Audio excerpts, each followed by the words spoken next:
क्योंकि जब संसार से डिटैच होंगी तब लास्ट में ईश्वर से तभी जैसा याद रहनी चाहिए। तो सिर्फ मुंह से राम कहना वो नहीं है, अंदर से होना चाहिए। तो आप डिटैच हो जाना चाहिए, मतलब आप जब जो उस जगह को छोड़ रहे हैं उसके प्रति कोई मोह शेष नहीं होना, ये पोटली बांधना है। फील करना चाहिए। जब ऐसा प्रसंग आता है सामने या ऐसा समझ में आता है तो उसमें से अपने आप को हटा लेना। उन्होंने उनके प्रसंग पे कहा था ना, जैसे उनकी तो उम्र 25 साल ही थी। अपन वैसे देखें तो 25 साल तो शुरुआत होती है ज़िंदगी की 25 साल से। तो उन्होंने डिटेच कर लिया, इसलिए उस बेटे को कहा आना मत सामने, क्योंकि सामने आके खड़ा हुआ तो दिखेगा ना कि 6 साल का है, अब इसका सब होना है और इसका कौन करेगा और कैसे करेगा, ये सारा ये विषय नहीं चाहिए, इसलिए सामने मत आओ, ये सोचना नहीं। हाँ, उसी तरह का है। तो इस तरह से अपने मन को डिटेच कर लेना।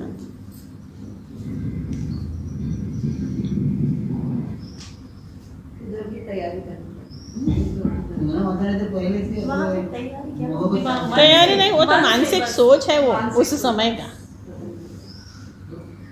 उस समय और कुछ तो कर नहीं सकते किसी चीज को। करने को कुछ शेष रहता नहीं, सिर्फ सोच में रहता है। और सोच में इतना होता है कि कई बार ऐसा होता है कि लोगों की मृत्यु के समय में भी उनको उसी सब की चिंता लगी रहती है, वो अपने आप को उससे अलग ही नहीं कर पाते, जबकि सब छूट रहा है। छूट तो रहा ही है, आपकी इच्छा है या नहीं, तब भी मन वहीं अटका है। तो जो छूट रहा है वहाँ अटका हुआ नहीं होना चाहिए। नया मिलने वाला भी जो नया है उसके प्रति उत्सुकता हो, उसके प्रति वो इस तरह से मतलब उत्साह भी होना चाहिए, न मायूसी होनी चाहिए और न निराशा होनी चाहिए और न किसी तरह का अटैचमेंट होना चाहिए। ये ना सूटकेस तैयार करना है। ये है कि वो आखिरी समय में ये व्यवहारिक सोच नहीं होना चाहिए व्यक्ति के दिमाग में, जो उसके लिए त्रासदायी होते हैं, जाने के बाद भी त्रासदायी होते हैं।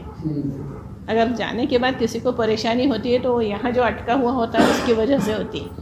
अगर यहाँ का अटकाव नहीं हो तो कोई परेशानी नहीं, फिर तो आनंद ही आनंद है।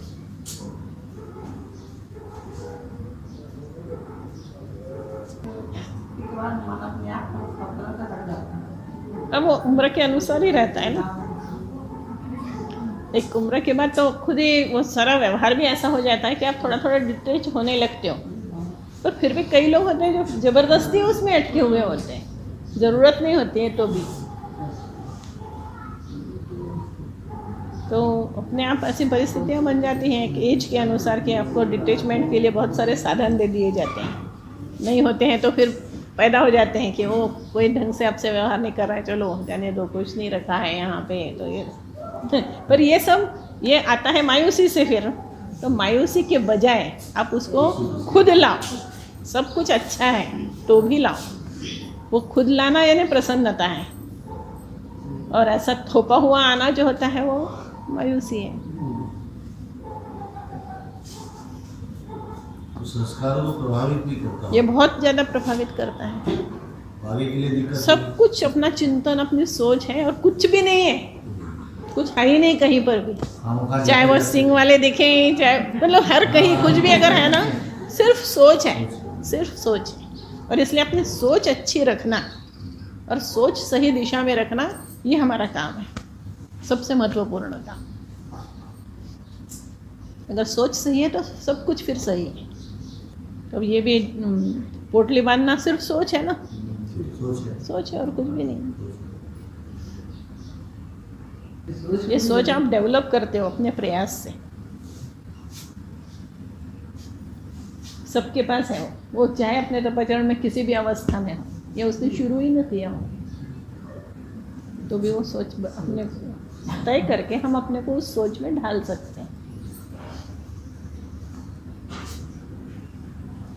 नहीं, अपन ऐसी बात कर रहे हैं और अग्निहोत्र को लेके बात कर रहे हैं, पर बहुत लोग कर रहे हैं, इतना अच्छा काम कर रहे हैं इस पर कि कुछ पूछो।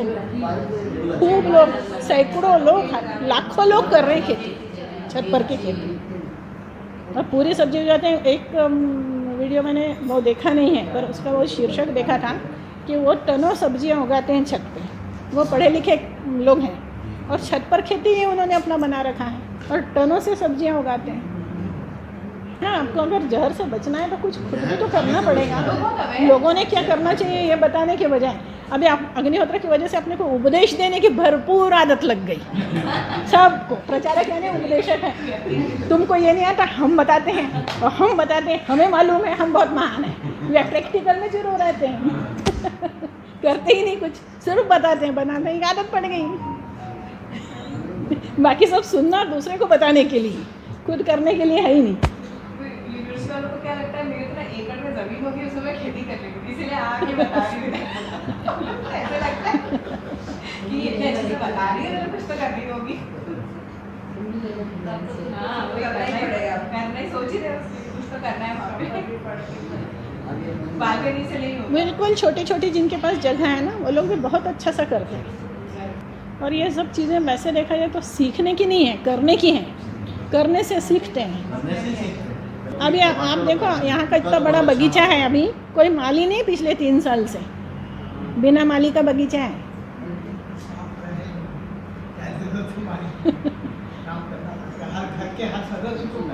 सारे पौधे मिला करके 500 से ऊपर पौधे। पानी देना मैं नहीं करती, बस पानी देने के लिए आदमी है। माली लगा रहता था दिन भर। ऐसा बगीचा कहाँ, इसके चौथाई भी नहीं था, 10वां हिस्सा भी नहीं, वो भी वो नहीं देखता था, वो भी मैं ही देखती थी और उससे करवाना पड़ता था। नाम का माली था। अब माली नहीं 3-4 साल से, तो कोई दिक्कत नहीं है। और अभी विस्तार और भी हो जाएगा बहुत।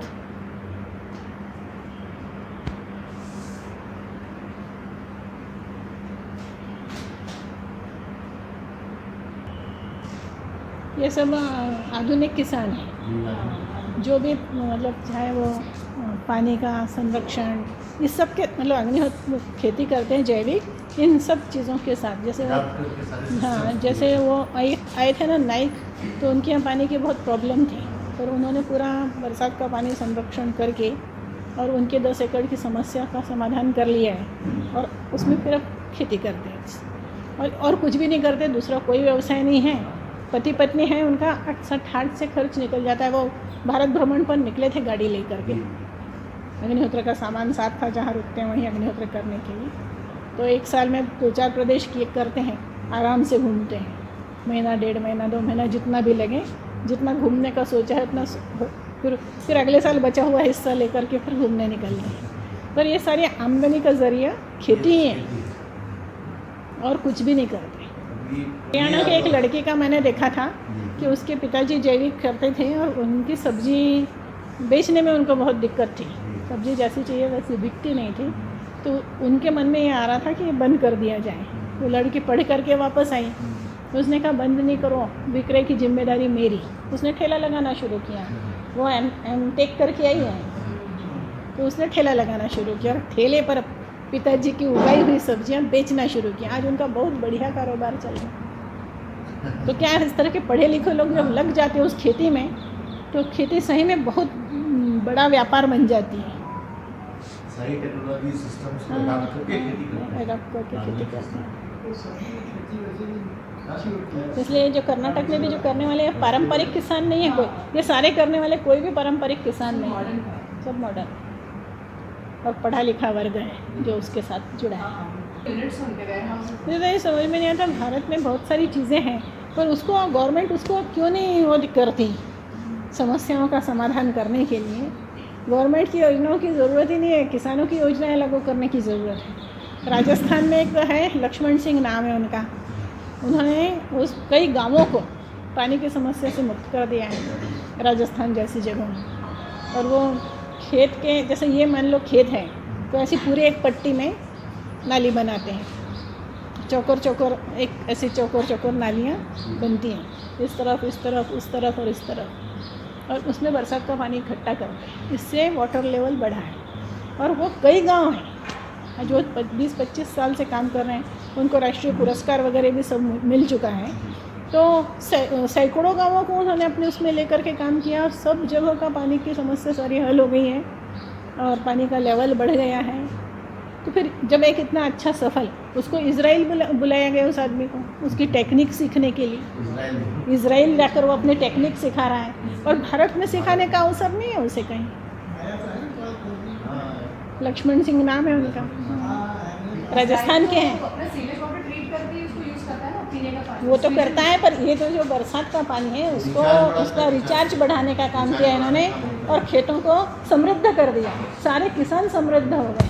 मतलब सबसे पहले ये काम किया था जिन्होंने राजघाट पे धरना दिया था, क्या नाम था, अन्ना हजारे। इन्होंने सबसे पहले अपने गांव में यही काम किया था, क्या पानी का लेवल बढ़ाने का, और वहाँ के किसान समृद्ध हो गए। उन सब के बच्चे विदेशों में सीखने लगे। ऐसी स्थिति उस गांव की हुई। जो हम अभी वो हिरवे बाज़ार देखने के लिए गए थे, वो वाला भी गांव ऐसे ही है। पर फिर वो खुद ही कह रहा था, वो आदमी जो इसने हमें सारा समझाया ना कि उनके गांव में उन्होंने क्या क्या काम किया है, तो वो ये बोला कि यहाँ लोग आते हैं, हमारी खूब तारीफ़ करते हैं, हम ऊब गए लोगों की तारीफ़ से, हमें आपकी तारीफ़ नहीं चाहिए, हमारे जैसा एक गांव खड़ा करके दिखाओ, ऐसा वो कहते हैं। हाँ, वो हमारी तारीफ़ है, पर हमें कोई कॉपी नहीं कर रहा। वो पूरा इसका आधा इतना बड़ा हॉल समझो, पूरा ट्रॉफियों से भरा है, पूरा ट्रॉफियों से भरा हुआ है। इतनी ट्रॉफियाँ बोले ये सब मिलता है, लोग आते हैं, कौतुक करते हैं, खूब वाह वाह करते हैं हमारी, तो कोई भी हमें कॉपी क्यों नहीं करता? तो किसी को कॉपी नहीं करना है। समाधान है लेकिन काम नहीं। मतलब वो सारे जो समस्याएं अपने यहाँ पे हैं, उसका समाधान भी अपने यहीं है, पर सरकार क्यों नहीं उसको ध्यान देती? वो क्यों नहीं उसको, मतलब वो टेक्निक सीखने के लिए इजराइल बुलाया जा सकता है उस आदमी को, और भारत में सम्मान दे देते हैं बस। ऐसा एक उसको पद्मश्री दे दिया, हो गया, काम खत्म हो गया। पर वो लागू क्यों नहीं होता? अगर राजस्थान के उसने 100 गांव लिए हैं तो 1000 गांव क्यों नहीं? तो समस्या ही समाधान हो जाएगा ना, सारा किसानों की समस्याओं का समाधान है।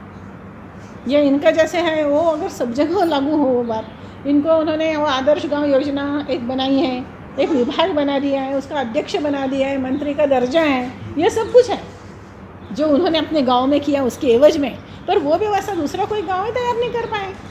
तो वो व्यक्ति ये कह रहा था कि हमारा बहुत बड़ा दुख है, हमें बिल्कुल कौतुक नहीं चाहिए, आपसे वाहवाही नहीं चाहिए, हमें कुछ नहीं चाहिए, जो हमने किया वो आप करके दिखाओ। एक उदाहरण हमने प्रस्तुत किया, तो और एक भी पैसा कोई बाहर से नहीं आया हमारे यहाँ, ऐसा वो कहता है। जितनी सरकारी योजनाएं हैं उन सारी योजनाओं को कार्यान्वित किया है। तो ये योजना भारत के प्रत्येक गांव के लिए है, हजारों लाखों गांव जो हैं, हर गांव के लिए वो योजना है। जो योजना यहाँ लागू हुई, तो फिर उन गांव में क्यों नहीं है? हाँ, वो तो पगड़ी पगड़ी बांधने वाला साधारण सा आदमी है। जैसे अन्ना हजारे मिलिट्री के उससे छोटे पद से ही रिटायर हुए थे, और उसके बाद उन्होंने काम किया है। रिटायर होके अपने गांव आए, उन्होंने समस्या देखी, समस्या का समाधान खोजा। उनको लोग बुलाते रहे वर्षों भाषण देने के लिए, वो जगह जगह जाके बताते रहे, पर लोग कॉपी नहीं करते। होना चाहिए ना। और जिस प्रदेश का है उस प्रदेश में उसने जो एक एरिया लेके किया, उससे कुछ ज़्यादा उसको करने का अवसर देना चाहिए। राजस्थान में है, राजस्थान में सक्सेस है तो पूरे राजस्थान में करना चाहिए ना। वो बहुत अच्छा है उनका, वो कुछ भी नहीं करना है उसमें। समस्याएं हल हो जाएंगी तो सरकार की जरूरत क्या पड़ेगी? हाँ, सरकार की जरूरत नहीं पड़ेगी ना। नहीं, सरकारी जो मदद है, तो जैसे इनको ये बनाना पड़ता है, जैसे बंडिंग करते हैं ना खेत की, वो बंडिंग की जगह उन्होंने ये किया हुआ है। तरीका बदला हुआ है, बस और क्या है? हाँ। तरीका बदला है, उसकी जगह उन्होंने इस तरह से किया हुआ है। सरकार को अपने स्तर से प्रमोट करना चाहिए। ये चीज़ें प्रमोट करना चाहिए, सिखाना चाहिए।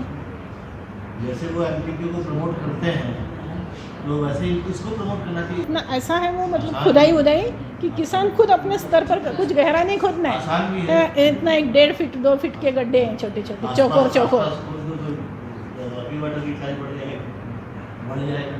वो उन्होंने ऐसा किया है, जैसे ये खेत है तो ये पूरी ऐसी बाउंड्री, ये इधर और इधर चारों तरफ से उसको कर दिया है। उसमें उसको पानी बरसात के पानी से भर जाता है, उतना ही पानी रोका है। उसमें बंडिंग भी हो गई, वो ऐसा ऊंचा करके किया है, मतलब बांधा भी है और खोदा भी है, दोनों किया है। तो वहाँ का पानी रुक गया और खेत का पानी खेत में रहा है। पूरा पानी खेत का खेत में समा जाता है। कैपिलरीज से और उसके बाद बचा रहता है, तो बचा रहता है, एक जगह बचा रहने के बजाय वो पूरे खेत में चला जाता है। वाटर कैपिलरीज होती है, सब भर जाती हैं। तो ये रिचार्जिंग का सिस्टम इसके लिए यहाँ पर छत पर खेती प्रशिक्षण का कार्यक्रम रखा है। सारे शहरी लोगों को बुला कर ही कराया ना छत पर खेती, पर करता कोई नहीं। अपने यहाँ प्रॉब्लम यही है सारी। एक कमरे में करो, सारी प्रॉब्लम यही है। क्योंकि अग्निहोत्र हो रहा है तो उसका प्रभाव भी दिखना चाहिए सामने। हर व्यक्ति ने करना चाहिए कि 500 लोग हैं तो 500 परिवार में एक कमरे में करो ना। हम कह रहे हैं कि फूल उगाओ, कुछ भी करो। हाँ, उन्होंने किया, चाचा ने किया, छत पे किया। तुम भी ये कहोगे कि मेरे पास छत नहीं है करने के लिए, पर तुम्हारे पास वो है, गैलरी है, बालकनी में कर सकते हैं। अगर तुम YouTube पर बालकनी गार्डन डालो तो सैकड़ों वीडियो आ जाए। बालकनी में ये लोग कर लेते हैं सारा कुछ। करने की इच्छा चाहिए, करने की इच्छा है। मूल चीज़ जो है वो करने की इच्छा चाहिए। अपना शहर में संभव नहीं है वो तो समय, पर छत तो सबके पास है। छत नहीं है तो जो आपकी बालकनी है वो है, या फिर आप नीचे आप रहते हो, आप गाड़ी रखते हो तो वो जो जगह है वो थोड़ी सी खुली मिल जाती है, थोड़ी सी पट्टी आगे मिल जाती है, इतना ही बहुत है। करने के लिए तो है, कुछ नहीं है ऐसा नहीं है। उन्होंने लौकी लगाई थी ज़मीन पे और वो चढ़ कर के दूसरी मंजिल पर उसने लौकी इतनी दी कि कुछ पूछो मत। इतनी जगह सबके पास होती है, ऑर्नामेंटल है। और मैंने लोगों को दिखाने के लिए मैं भी एक टूर कराऊंगी कुछ दिनों बाद छत पर खेती का। मैं तैयारी कर रही हूँ उसकी तैयारी कर रही हूँ। मैं दिखाऊंगी कि कैसे होता है। और अपने पास तो छतें ही छतें हैं। मैंने सोचा खेत में, बल्कि मैंने ये विचार किया कि खेत में सब्जी बोना बंद कर देना है। मेहनत करनी पड़ती ज़्यादा, पानी ज़्यादा लगता है, निंदाई करानी पड़ती है तो अपने से होती नहीं, तो बाइयाँ लगानी पड़ती, खर्चा करना पड़ता है। तो उसके बजाय गमलों की खेती करो, एक नया पैसा खर्च नहीं होगा। क्योंकि उतनी निंदाई चलते फिरते रोज़ की रोज़ उतने गमलों की कर डालो। 15 मिनट से आधा घंटा चाहिए बस, इससे ज़्यादा समय नहीं चाहिए। पानी देना और निंदाई करना, तो बिना पैसे की सब्जी खाने मिलेगी। छत पर करेंगे तो, खेत में करते हैं तो पैसा खर्च करना पड़ता है। इतना बड़ा होता है, बैठ करके खुद निंदाई, धूप सहन होती नहीं, 5 मिनट रह नहीं सकते धूप में। अब तो भी अपनी ऐसी आदत हो गई कि 5 मिनट भी सहन नहीं कर सकते धूप, तो धूप में रह नहीं सकते, फिर करेंगे कब? तो इसलिए खेत का बंद करके छत का ही करने का सोचा, शुरुआत कर दी है।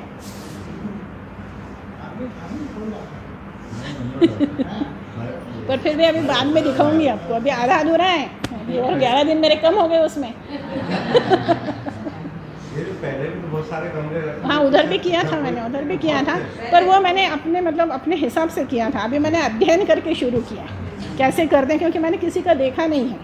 मैं किसी का इस तरह से देखने गई हूँ छत पर खेती का, और उससे आइडियाज़ आते हैं। तो अभी खुद ही अपने उस हिसाब से थोड़ी तैयारी करके कर रही हूँ। तो वो ग्रो कुछ तो करने से आ जाता है, करने से आ जाता है। हमें तो करने से ही काफ़ी कुछ करने से आ जाता है। वही लौकी के बेल लगाई, अभी ज़्यादा कुछ नहीं लगाया। पहले तो पानी खूब था। लौकी लगाई है, शिमला मिर्ची लगाई है, अभी सबके रोप तैयार किए हैं, अभी लगाना है सब। ब्रोकली, पत्ता गोभी, पालक, धनिया, बैंगन, टमाटर, अभी इतना लगा, मिर्ची। आज सवेरे देखने गई, क्योंकि क्या था, बेचैनी होने लगी। 5-6 दिन में अपने पौधे नहीं देखे, तो जैसे अपने आपने जानवर पाला होता है उससे नहीं मिलो। कल मैं उधर गई थी मिलने के लिए, सबसे याद आने लगती है। तो आज मैं अग्निहोत्र के बाद 10 मिनट में ऊपर का चक्कर लगा के आई। आप यहाँ तक आए, मुझे लगा ऑफिस में आएंगे। ऊपर उतनी देर में 2 मंजिल चढ़ के गई, वहाँ से वापस आई, फिर इधर का चढ़ा, फिर इधर आई वापस। तो मैंने कहा एक शक्ल तो देख के आऊँ क्या हुआ। हाँ, अब पानी मैं ही देती हूँ, पर इन लोगों को बोला है भाई 11 दिन पानी तुम दोगे, क्योंकि मैं इधर नहीं आऊँगी और मुझे कुछ मरा हुआ नहीं मिलना चाहिए बस। पर फिर भी हमारी एक बेल मर गई, वो बड़ी लगाई थी, तो वो लगाया था, कंदूरी की बेल लगाई थी, तो उखाड़ के लगाई थी। दूसरी जगह थी उसकी जड़, नहीं वो आ जाए, बाद में आ जाएगा। तो इस सब के रोप तैयार हुए हैं। लाल शिमला मिर्ची के सिर्फ 8 मिले, बाकी का नहीं होगा, पर हरी शिमला मिर्ची भरपूर, फिर नीचे भी लगा दूंगी वो। और ऊपर नीचे की तुलना करेंगे, ऊपर बहुत ज़्यादा अच्छा होगा। परवल नहीं होगा ना, परवल तो कभी आज तक लगाया ही मैं नहीं, लेकर आऊंगा। कितनी बार हो गया परवल का, पर वो अपने पास है अनुभव। वो छत पे कैसे होगा सारा, ये खुद करना है, दिखाना है।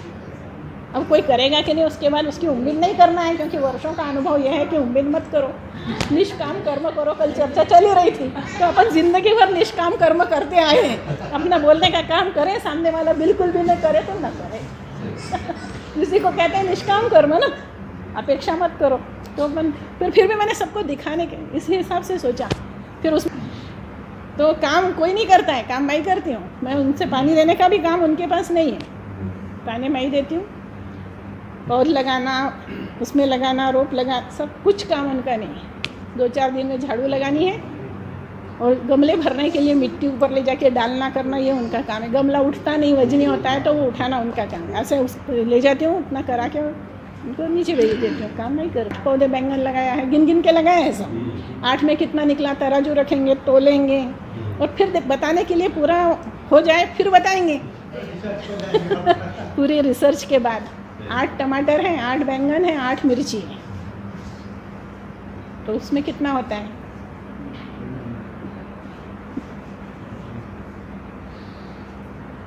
पर यह है कि करें तो सब होता है। यहाँ किया था वो मैंने बहुत छोटे छोटे बर्तनों में किया था, तो उतने छोटे में जैसा चाहिए वैसा रिज़ल्ट नहीं है, इसलिए। और मैं ग्रो बैग ले आई हूँ, बड़ा बैग है, उसमें प्याज लगा दिया है, तो 25-30 प्याज एक इसमें लग गए। हरा प्याज खाने को मिल जाएगा उसमें। फिर थोड़ा छोटे ग्रो बैग हैं, उसमें मैंने वो लगा दिया है ब्रोकली, हाँ ब्रोकली और वो लाल शिमला मिर्ची, ये इस तरह का उसमें लगा दिया। बाकी गमले हैं, बाकी जितने भी तेल के पीपे निकलते हैं सबको कट करके वो हैं, तेल के पीपे हैं। और छोटी जो बर्नियाँ हैं, प्लास्टिक सारा घर से निकाल दिया, उसकी जगह सब स्टील ले आए थे। कपूर का जो हुआ था ना कार्यक्रम, तो छोटे छोटे उसमें अभी लगा तो दिया है, उसको फिर चेंज करेंगे। हाँ, मतलब पैसा कम से कम खर्च होकर के, और टूटा फूटा तगारियाँ वगैरह ये सब उपयोग कर लिए हैं। और सबसे अच्छा तो प्लास्टिक के बैग हैं, कुछ भी वजन ही नहीं है उनका अपना। वो इतने गमले के बराबर के हैं। अभी सब खाली पड़ा है, क्योंकि रोप तैयार होगा फिर उसमें लगाना है, तो रोप तैयार हो गया है।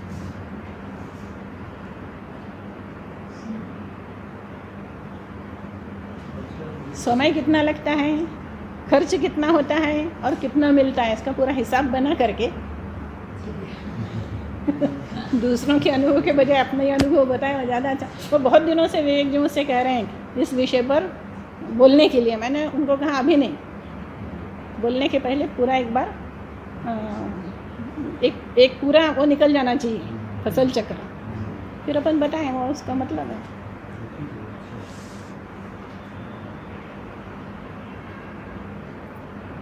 आने में उसका प्रशिक्षण तो रखेंगे ना दोबारा, एक पूरा सत्र रखेंगे।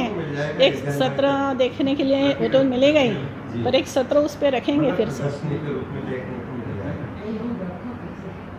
वो एक अजनबी जैसे शुरू में साहब ने कार्य शुरू किया, और ये जैसे शीतल प्रसाद मिश्रा है, तो शीतल प्रसाद मिश्रा को कोई परिचय नहीं है, तो वो सदगुरु परंपरा तो उनके साथ है, और उसको उस सामने वाले ने महसूस किया इस बात का, उसको तो साहब ही दिख रहे हैं, तो साहब से इम्प्रेस होके मतलब वो इस बात पे आया है। और मुझे लगता है इम्प्रेस यानी उनसे मिले, बहुत अच्छा लगा। क्या हुआ तो बहुत अच्छा लगा। अभी रमेश जी होते या कोई होता तो बताता। जो मैं महसूस करती हूँ कि इतना ज़्यादा अच्छा लगा कि दोबारा मिलने की इच्छा हुई। अब दोबारा मिलना है और सामने कहा है अग्निहोत्र करो, तो अग्निहोत्र शुरू करो ताकि दोबारा जा सके। फिर कुछ पढ़ो तो 4 प्रश्न करेंगे तो 10 मिनट बैठने को मिलेगा। ये आकर्षण ने लोगों को खींचा, ये साहब का आकर्षण था। अब साहब के साथ सदगुरु परंपरा तो है ही है, वो तो सारी शक्तियाँ एक ही होती हैं, इसलिए वो सारा है। उसको देखने वाले को तो कुछ भी नहीं दिख रहा है, उसको तो कुछ परिचय ही नहीं है, उसके लिए तो साहब ही अपरिचित है। तो बस बार बार मिलने आने का, बार बार पास में आने के लिए अपने तिवारी जी हमेशा ये कहते थे कि मैं तो गेट पास के रूप में अग्निहोत्र का उपयोग करता हूँ। मैंने इसलिए अग्निहोत्र करता हूँ कि यहाँ आना है तो गेट पास है वो मेरा। अगर ये गेट पास ऐसी सख्ती साहब ने नहीं रखी होती और साहब के पास आने मिलता तो मैं कभी अग्निहोत्र ना करता। मुझे तो सिर्फ साहब के पास आना है, तो अग्निहोत्र इसलिए करता हूँ कि उनको पास आने मिले। तो ये गेट पास है ऐसा कहते थे। तो ये बहुत सारे लोगों का अनुभव है कि उनके पास दोबारा मिलने की इच्छा होना, दोबारा उनका सानिध्य होना, उनसे चर्चा करने को मिलना, तो 4 प्रश्न करना है तो किताब पढ़ना, फिर वो प्रचार से खुश होते हैं इसलिए प्रचार करना। तो सब कुछ किसके लिए? तो उनके पास आने के लिए। उन लोगों से किसी से भी पूछो तो कुछ बता नहीं सकते, पर और व्यक्तित्व का प्रभाव इतना ही था कि वो मतलब उनके पास आना अच्छा लगता था। अब क्या अच्छा लगता था ये वो खुद भी नहीं बता पाएंगे कि क्या अच्छा लगता था। सम्मोहन था। और इसीलिए वो हमीर सिंह की मिसेस तो कहती थी साहब को कि साहब आपके पास मोहिनी शक्ति है, क्योंकि वो साहब का बहुत विरोध करते थे तो भी महीने में एक बार मिलने ज़रूर आती थी। मिले बगैर नहीं रह जाता था। तो वो तो कहते थे कि आप ऐसे सबको लपेट लेते हो।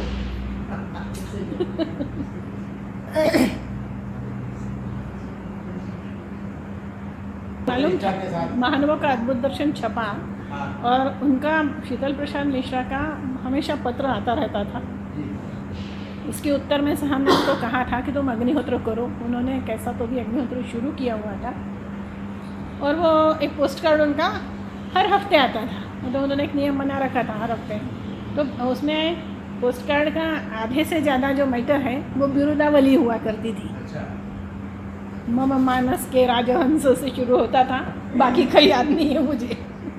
वो पूरी बिरुदावली लिख करके 1 या 2 लाइन का पत्र होता था। ये हर हफ्ते उनका आता था। साहब उसे मजाक में प्रेम पत्र कहते थे कि आज फिर प्रेम पत्र आया। तो जब वो महानुभाव का अद्भुत दर्शन छप के आया तो उनके पते पर पार्सल कर दिया गया।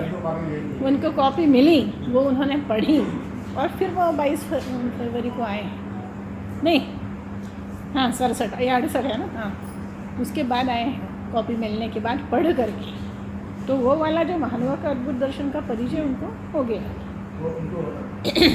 अब उसमें से शर्मा जी को जितना उन्होंने सुनाया होगा या बाकी के लोगों को जितना बताया होगा उतना।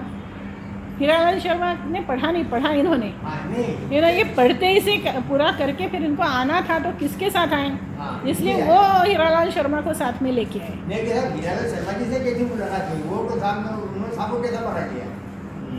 हीरालाल शर्मा का वो राव साहब के पास आते थे ना।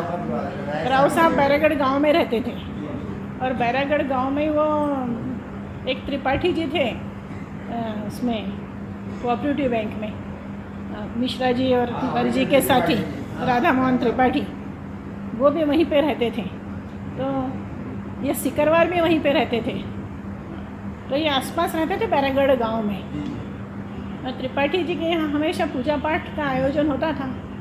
उसमें पंडित जी वो कराने आते होंगे सत्यनारायण कथा वगैरह। और पास में ही राव साहब किराए से रहते थे। तो राव साहब वहाँ पे गए तो राव साहब ने उनको बताया। उन्होंने अपना कुछ बोला होगा अड़चन, तो उन्होंने कहा कि मैं जिनके पास जाता हूँ उनसे जाके मिलो, आप शायद वो आपको कुछ बताएं। ऐसे हीरालाल जी साहब के पास आए थे। और ये राधा मोहन त्रिपाठी जो हैं, तो राव साहब की कभी तबीयत ख़राब हुई तो वो अपनी डायरी लिखते थे और वो हर हफ्ते या 15 दिन में साहब से मिलने आते थे। तो वो जब बीमार हुए, 1 महीना 2 महीना कभी ऐसा रहा कि वो लगातार बीमारी चली उनकी, तो वो अपनी डायरी इनके हाथ भेजते थे, सिकरवार के हाथ या त्रिपाठी के हाथ। तो ये लेके आते थे, साहब को देते थे डायरी ऊपर आकर के, और नीचे जाके वो आपका बैंक ऑफ इंडिया के उसके ऊपर बैठे रहते थे और घंटे 2 घंटे बाद में डायरी लेके वापस आते थे। तो ऐसा इन लोगों ने साहब को उस समय में देखा था। सिकरवार ने भी, राधा मोहन त्रिपाठी ने भी राव साहब की वजह से, और राव साहब की वजह से ही हीरालाल शर्मा साहब से मिले थे। लेकिन राव साहब पहले अग्नि का आचरण करता नहीं बनता, उनको बताया ही नहीं था ना साहब को। तब साहब को क्या मालूम था कि उनको अग्निहोत्र का प्रचार करना है। उनको तो प्रचरण बताया था साहब। साहब ने अपना जैसे पहला भाषण देना था तो सदगुरु पर दिया था, और फिर दूसरा भाषण तब पे दिया था। उन्होंने कहा अग्निहोत्र बताया था उस समय। तब उनको नहीं मालूम था कि उनको अग्निहोत्र का प्रचार करना है। ये तो हीरालाल जी आए और उस दिन उनको लगा कि इनको क्या बताना चाहिए, तो वहाँ से शुरुआत है उसकी।